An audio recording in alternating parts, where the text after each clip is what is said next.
Now, let's get back down to Victoria and talk about how that state is going to cope economically with the lockdown, the stage 4 lockdown and curfew it's in at the moment. We know that Premier Daniel Andrews will reveal his plan, his roadmap, on Sunday. Let's check in with Small Business Australia Director Bill Lang about what you're hoping for. Bill, thanks for joining us. You'd like to know a lot more yesterday, of course, but what are you expecting or demanding from the Premier come Sunday? Look, I think every Victorian and every small business owner wants a couple of things, Chris. The first is access to the full set of facts in a plain English way so we can actually understand exactly what's going on, what's the extent of the situation, what are some of the options that have been evaluated, and then what is the plan that's been decided upon, as opposed to just dropping a plan on which it would appear in playing the old political games, there's a few leaks here and there. Well, we'll be wearing masks. There'll be physical distancing. Certain types of businesses will be able to open up. Maybe you'll be able to travel a bit more than 5 kilometres. So they're already sort of, talking a little bit about these sorts of things. What's the full story in terms of the total impact and economic health and economic impact in Victoria?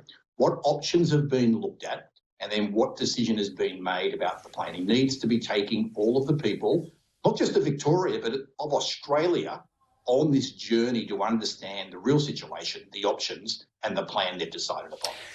What about that old furphy that old-fashioned people like me would still like to see on any government policy, but we seldom seem to talk about these days, and that is cost-benefit analysis. We really need to know, not just in Victoria but nationally, obviously a special focus on Victoria now, what has worked and what does it cost? Because there's a lot of evidence that suggests that the stage 4 lockdown and the curfew have not really added to pushing down the infection curve. And of course, most of the cost in human terms here has been in aged care centres. So you've got to work out where the balance is. You've got to talk about trying to strike the balance. And this heavy-handed approach needs to be unpicked so that Victoria can work out how to go on as productively, socially and economically as possible in the future. Look, Chris, you might describe it as sort of old-fashioned. I think I'll describe it as a core tenet of a liberal democracy, getting the facts on the table, getting the evidence. So the whole picture, the whole health impact, not just, I think our chief health officer is a bit more like a chief COVID officer.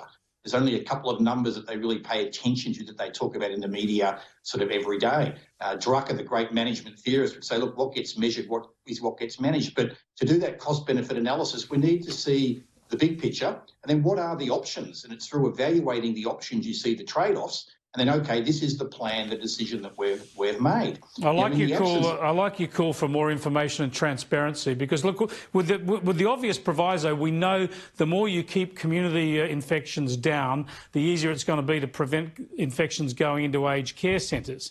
But if we were to see, that essentially since the lockdown and curfew came in place, the fatalities have essentially occurred in aged care centres that were already infected, then you've got to question what benefit there's been at all in the hard lockdown.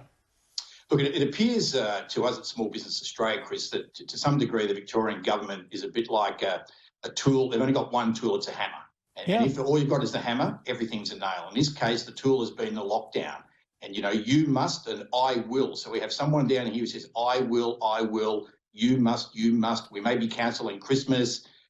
Look, there's a lot of people very, very upset. I think the book of Proverbs says, where there is no vision, the people perish. So now we're sort of waiting to see what the plan will be on the weekend. There's a lot more that we need to know than just what the latest plan is they're coming up with. See, it's all sledgehammer. All the sophisticated stuff they haven't got right, like quarantine. Well, they're still not bothering with that. They're sending people elsewhere, contact tracing, even the public notices about where infections have been and where to get tested and whatever. They've been so far behind the 8 ball and the other states on all that stuff. We want to know first up, wouldn't we, that they've got that stuff happening right.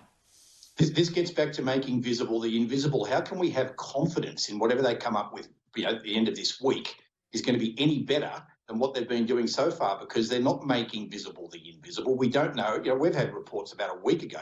They've only just moved on to a web-based sort of infrastructure that the other states have been using for this contact tracing. The bits of paper are still getting used. Some of the stories that we get reported to us here in terms of the experience people have had with 6'6" ADF people banging on their front door demanding to know where the 20-year-old son is without introducing themselves and who they are. Like, this is a can of worms down here. There's a lot of bad stuff that's been going on, and in the full light of day, things will be made transparent. It may take a while, but in the full light of day, we'll see what's been going on. Thanks for joining us, Bill. We'll see what happens Sunday. Thank you very much.